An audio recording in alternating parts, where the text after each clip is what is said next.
I think it's important that we remember that the war on drugs has never really been a war on drugs. You can't declare a war on a thing. You declare a war on people. And so in both its inception and its enforcement, the war on drugs has been a war on people. And more specifically, it's been a war on Black people.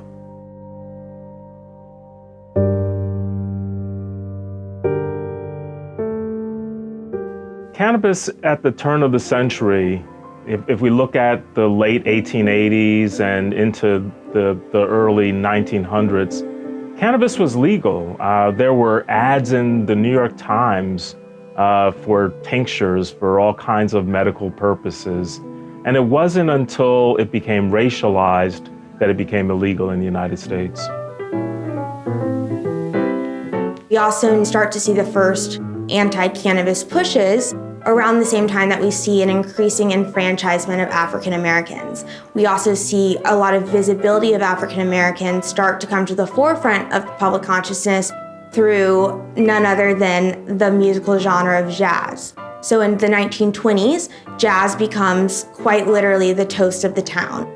And so there are songs about cannabis and the good feeling from it. All of that was part of a cultural phenomenon. It became racialized, though, at the same time that the country was seeing the end of World War I. We saw the Tulsa race riots. And as we see the end of federal prohibition on alcohol, cannabis becomes prohibited so that we see films like Reefer Madness that comes out.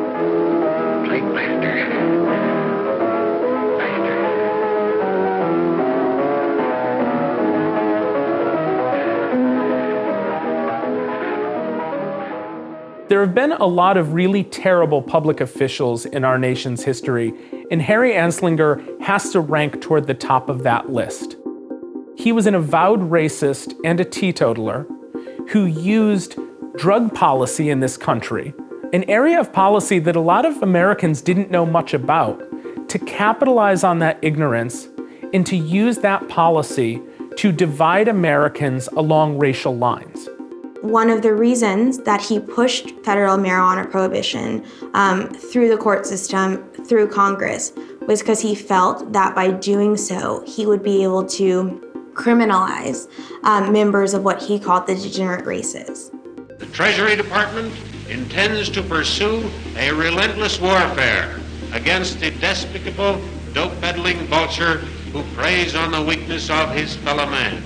The term marijuana, which is obviously more commonly used than cannabis, grew out of the early 1900s when Mexican immigrants were coming into the United States, largely along the southwest border, and news media and police forces and others began to hyperbolize what the effects of that substance was.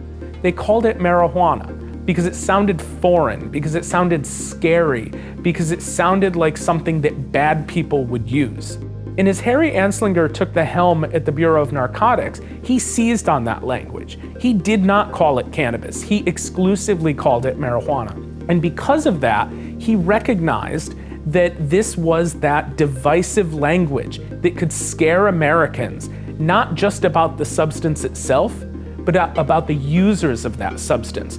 And so by painting the marijuana use of, these disfavored classes, Mexican Americans, African Americans, beatniks and hippies, when we get into the later war on drugs, we have this opportunity for, the government to use a substance as a cipher for an internal threat to sort of American prosperity and democracy and social cohesion.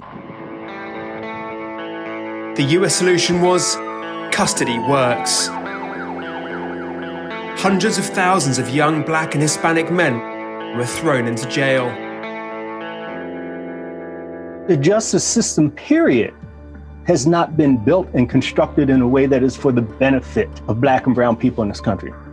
Being on the ground, and what we kind of say sometimes, being on the front lines of the war on drugs as a police officer, especially working undercover. Working patrol was one thing. You know, you would occasionally run into people who were either possessing or selling drugs, but it was far and few between. But working undercover on the front lines, it was up close and personal. It was every day. It was dangerous at times. It was challenging at times.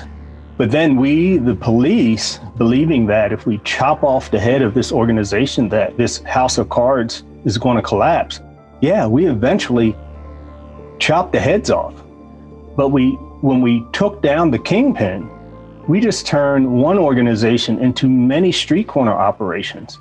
I think the most shocking statistic that I think will blow a lot of people's mind is that in 2018, there were over 630,000 arrests for cannabis in this country. Now, this is despite the fact that we have, more than a dozen states have legalized marijuana for adult use. 36 states have decriminalized cannabis for adult use, and we've seen virtually every single state liberalize their cannabis-related laws in some form or fashion.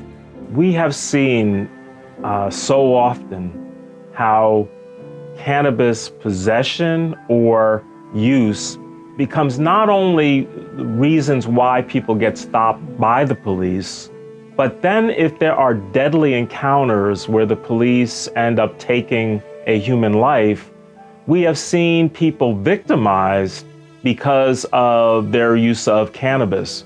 So people end up being not only victimized by the police, but then cannabis is used to further their victimization by using it as a scapegoat, almost as a pass for why they were harmed by the police in these instances. We're continuing to see hundreds of thousands of Americans, predominantly people of color, being arrested and entrapped in our country's carceral state simply because they choose to use a substance that is now being sort of celebrated as a savior, the new intoxicant of choice for the favored classes.